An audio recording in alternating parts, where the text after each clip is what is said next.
Alrighty, today we'll be understanding the concept of deployment pipeline, which is very important in terms of DevOps, that is CI/CD pipelines as well.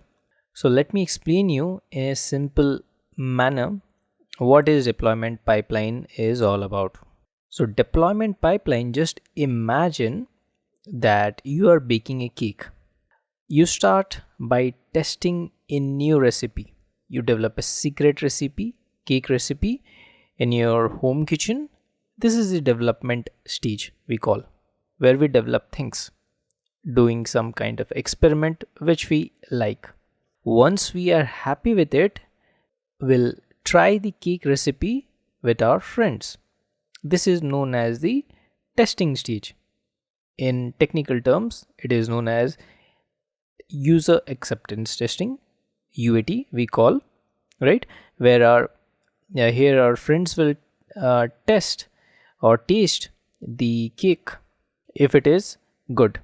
Once we get positive feedback from most of our friends, we'll move it to a shop where we are commercializing, because we know the cake recipe, secret recipe which we develop like in the development stage, has the potential to sell to its customer, right? So we bake in a big batch and sell it in a bakery. So bakery shop is nothing but the production stage. Similarly, in Microsoft Fabric, the same concept goes in deployment pipelines.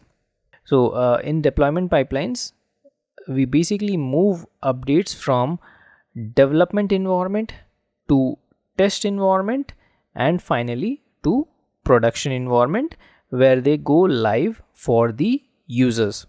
So this ensures that everything works smoothly before being released to the public, that is the production stage. So that's what goes the concept of deployment pipeline. Let's try this in hands-on to solidify our concept.